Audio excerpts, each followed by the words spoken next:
7 अक्टूबर 2023 को हमास ने इजराइल के ऊपर अभी तक का सबसे बड़ा और ऐतिहासिक हमला किया था। लेकिन इस हमले के बाद जब इजराइल ने जवाबी कार्रवाई की तो उसे चारों तरफ से घेर लिया गया।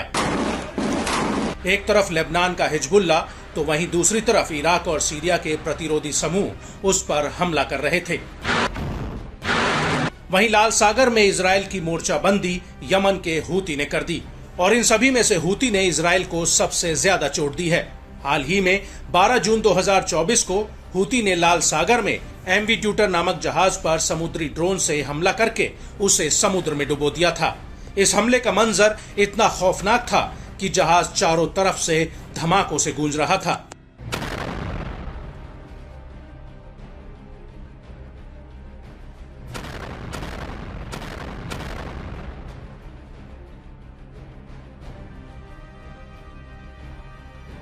लेकिन ऐसा लगता है कि हूती अभी यहीं नहीं रुका है, बल्कि वो आगे इजराइल को कोई बड़ी चोट देने की तैयारी में है,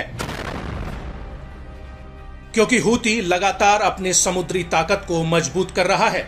जी हां, अब हम बात कर रहे हैं हूती के नए समुद्री ड्रोन तूफान अल मुदम्मर की, जिसे अरबी भाषा में तबाही वाली बाढ़ के नाम से जाना जाता है।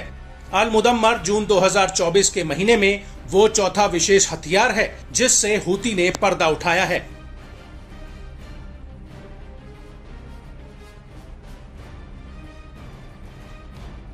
और लाल सागर में तूफान अल मुदम्मर इजराइल और पश्चिमी देशों के जहाजों के लिए काल साबित हो सकता है। वो इसलिए क्योंकि ये समुद्री ड्रोन 1000 से 1500 किलो तक का हथियार या विस्फोटक ले जा सकता है। इसको लेकर यमन की मीडिया का कहना है कि ये यूएसवी एडवांस टेक्नोलॉजी से लैस है। इसे मैनुअल और रिमोट कंट्रोल दोनों से चलाया जा सकता है और समुद्र में इसकी स्पीड करीब 84 किलोमीटर प्रति घंटा है। ये समुद्र के हर वातावरण में हमला कर सकता है।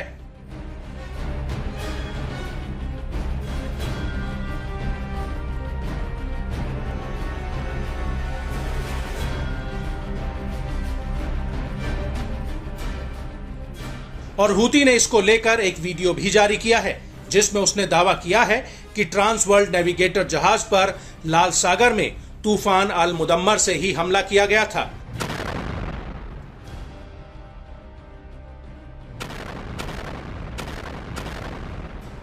हूती के इस वीडियो में साफ दिख रहा है कि कैसे समुद्र में ये ड्रोन दौड़ता हुआ जा रहा है और सामने खड़े ट्रांस वर्ल्ड नेविगेटर पर जाकर ये हमला कर देता है, जिसमें जोरदार धमाके होने लगते हैं।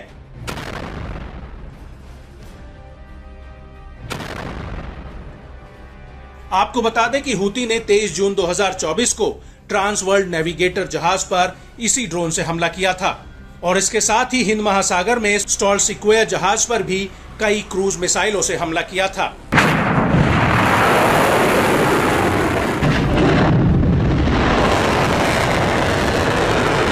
आपको बता दें कि जून 2024 की शुरुआत में ही हूती ने एक नई बैलिस्टिक मिसाइल को दुनिया के सामने पेश किया था, जिसे उसने फिलिस्तीन बैलिस्टिक मिसाइल का नाम दिया था।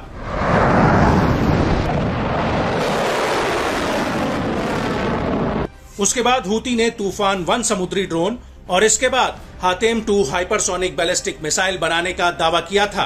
बड़ी बात यह है कि हालिया दिनों में हूती की हवाई और समुद्री ताकत में बेतहाशा बढ़ोतरी हुई है और इसके पीछे सीधे ईरान का हाथ है।